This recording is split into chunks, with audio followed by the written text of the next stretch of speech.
নমস্কার বন্ধু, Malay Mukhopadhyay, confederation of state government employees. Social মিডিয়াতে এই সরকারের যে পে কমিশনের প্রতি টার্মস অফ রেফারেন্স সেটা ফলাও করে প্রচার হচ্ছে, ভাইরাল হয়েছে, এক প্রকার বলা যায় ভাইরাল হয়েছে। তবে এর সত্যতা আছে বলে আমরা অন্তত মনে করি না।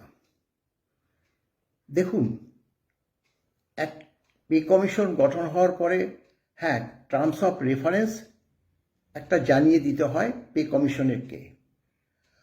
বিশেষ করে বিগত দিনের যে বেতন ভাতা, তার উপর নির্ভর করে সরকারের যে আর্থিক দিকটা বিবেচনা করে বেতন কমিশন যাতে এই বেতন ও অন্যান্য ভাতা নির্ধারণ করে, এই বার্তাটাই বলা থাকে, বিগত দিনেও আমরা দেখেছি।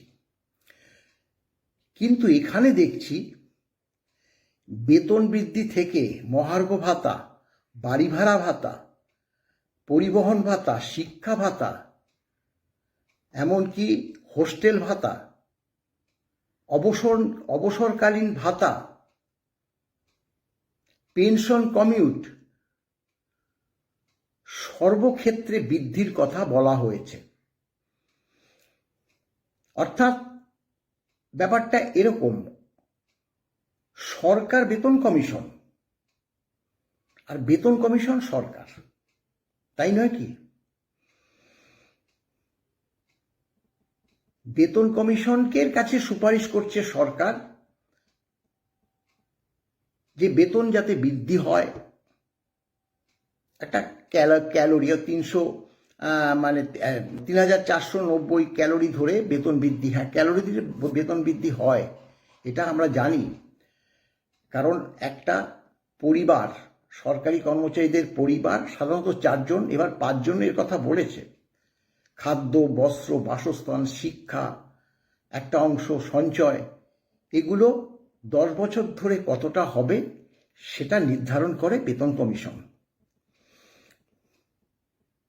মহার্ঘ ভাতা, বিগত দিনের যে ষষ্ঠ বেতন কমিশনে তো মহার্ঘ ভাতার সুপারিশটাই ছিল না। কেন ছিল না সেটা তো আমরা জানি। এবার মহার্ঘ ভাতা আমাদের সপ্তম বেতন কমিশন হবে, সেক্ষেত্রে যে সর্বোচ্চ আদালতের রায়, সেই রায়টাকে তো মানতেই হবে, সেটা আমরা দেব। আজকে যে টার্মস অফ রেফারেন্সটা ঘুরে বেড়াচ্ছে, এগুলো তো সরকারি কর্মচারী সংগঠন তাদের মেমোরান্ডামে জানাবে।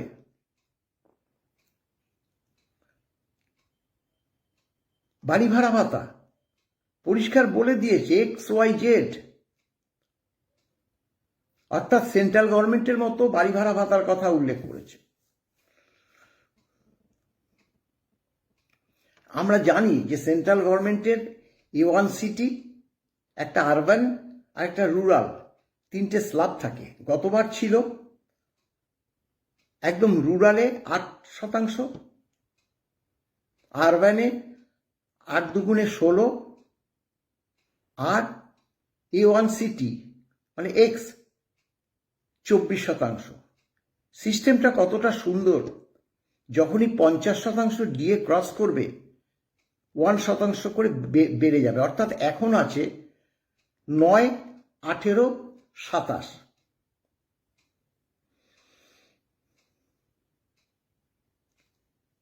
পরিবহন ভাতা, কেন্দ্রীয় সরকারের পরিবহন ভাতা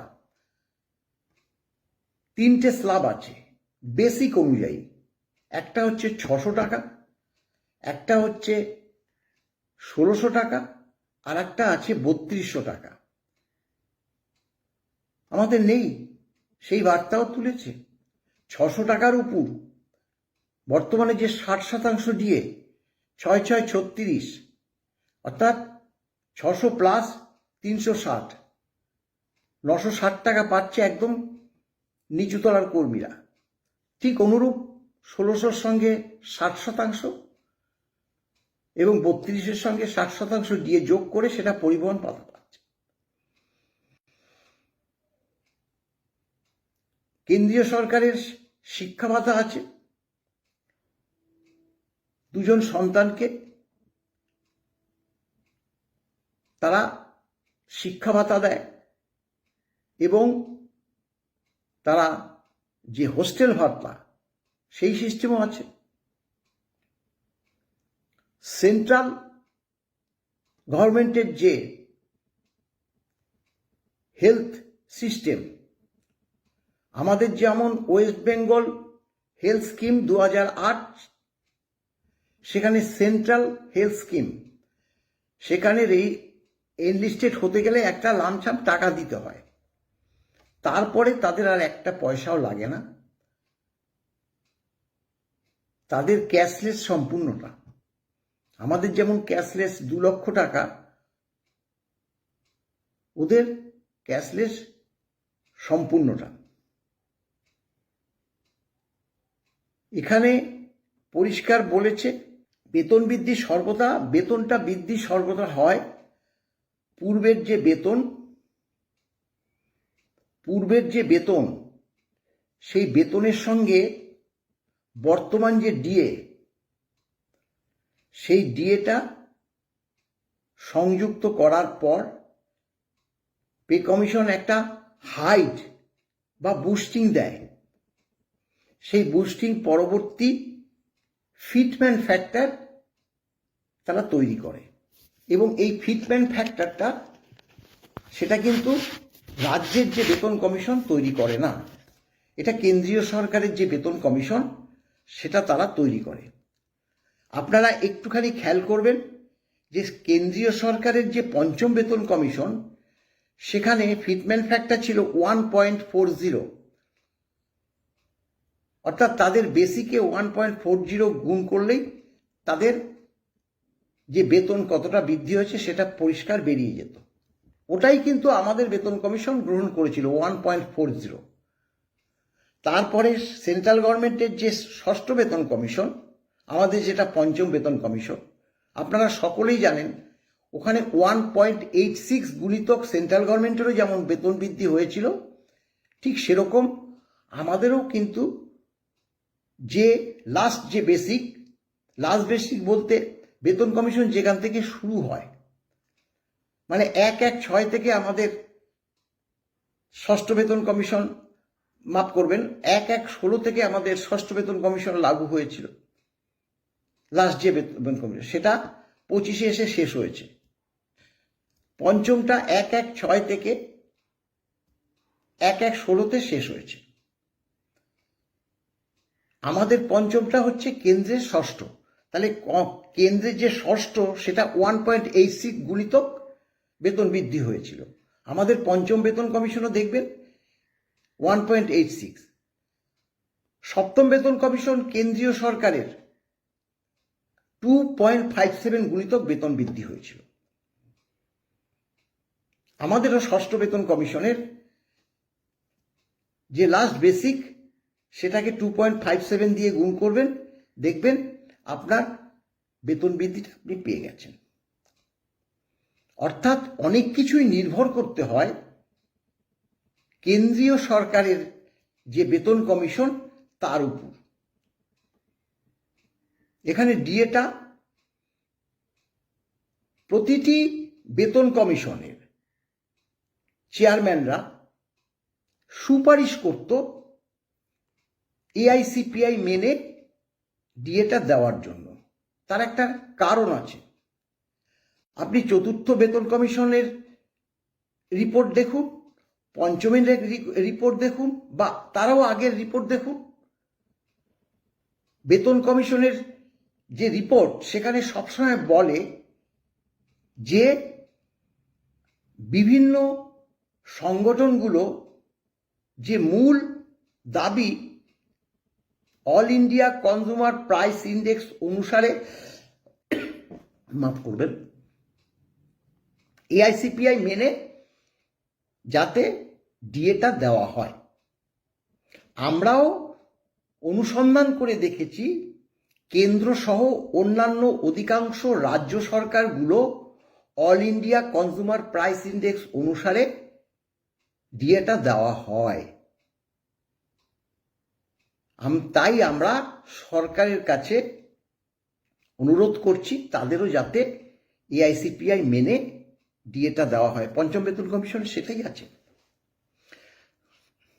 এর আগেও তাই ছিল। এখন একটা কথা সবসময় মনে রাখবে,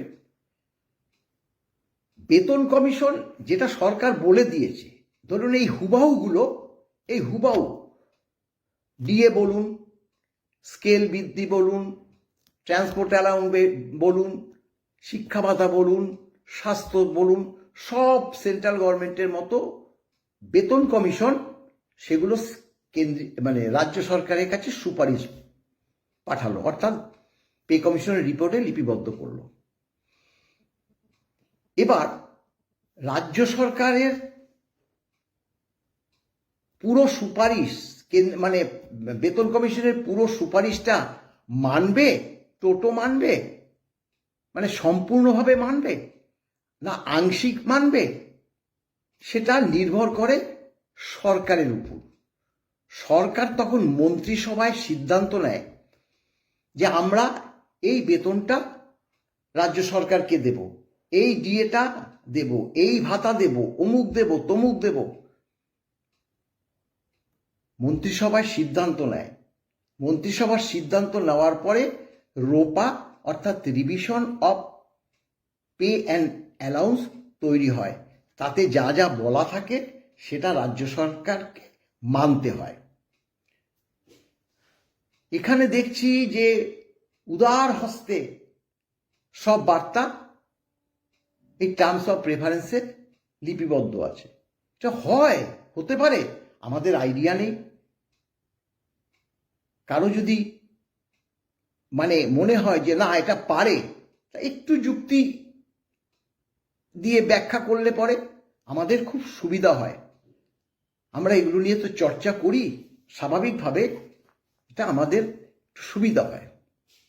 আমরা তো বললাম বেতন বৃদ্ধি সেন্ট্রাল গভর্নমেন্টের যতক্ষণ না বেতন বৃদ্ধি অর্থাৎ বেতন সুপারিশটা প্রকাশ পাচ্ছে এবং কেন্দ্রীয় সরকার তা মেনে না নিচ্ছে, সেই বেতন বৃদ্ধি কতটা হবে সেটা ওই রাজ্যের যে বেতন কমিশন সেটা বলতেই পারবে না।